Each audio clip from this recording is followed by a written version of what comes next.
Hey, what's up, guys? This is Teacher Ben. I'm coming to you live from my living room. Third installment in the ongoing series of top movies, my favorite movies. These are action movies. Uh, so the ones that aren't involving sports are largely involving wars and fighting and battles and revolutions, overthrowing immoral governments. Um, this one also kind of has a little bit of an immoral government to it. It also has yeah, it does have a romantic flavor to it, not so much as the other ones. Uh, this one is more of the historical. It was, in fact, true. It's a very historical movie. Let me, without further ado, show you Last Samurai, Tom Cruise. I believe Tom Cruise has made some good movies. Uh, Top Gun, obviously, a good one. And so, um, and Mission Impossible also. But so this movie in particular, I want to focus on it because it has a great cultural message about the wonderful Japanese culture. So we have the samurai. They do not want to use the guns. So Japan's government has decided to go ahead and modernize, and they essentially have a war to prove that the guns can be more effective than the sword. And so at the very beginning, the samurais are destroying the guns. The Japanese who are using the guns are very scared. They realize that if they don't use their gun properly, the sword will cut their head, and so there are some very violent scenes. But Tom Cruise is coming from America, and he has a history of, for the name of money, overthrowing, you know, ancient lifestyles, so that modernization can come in. The advent of guns. He did it in America, and now he signs up for this mission in Japan.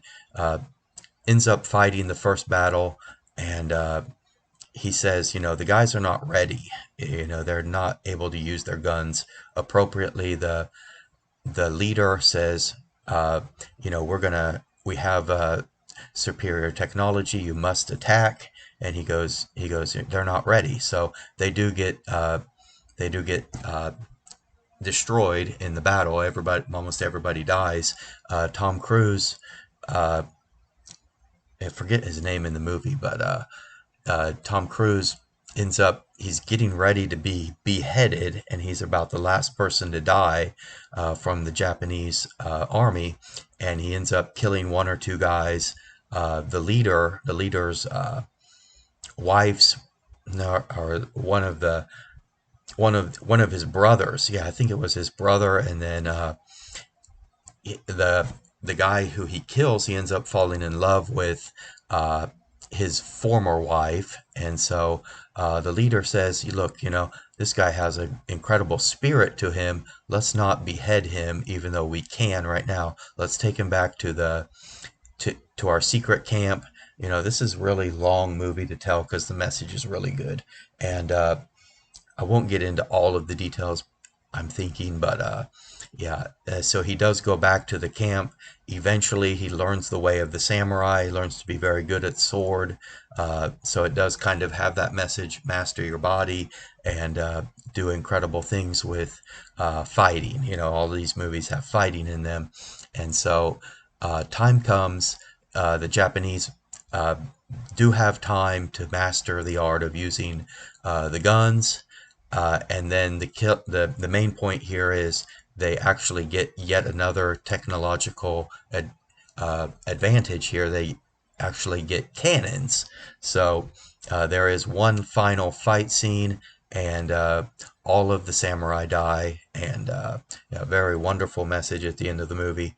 Will make you cry every time, and so all of the samurai get killed, and they actually put up a really good fight. There's 7 or 8 times the men with guns against swords, and then they end up primarily standing up to the guns for the duration of the fight.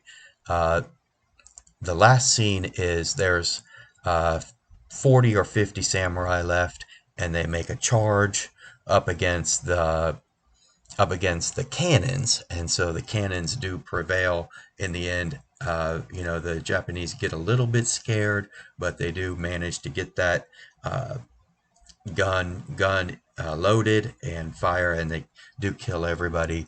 They do take mercy on the American, who is Tom Cruise, and so at the end of the movie, they say to the Japanese emperor, this will make you cry, but it makes me cry. But they say, if you do believe the leader of the samurai, I forget his name, to be your enemy, Tom Cruise says, I will gladly take this sword and kill myself.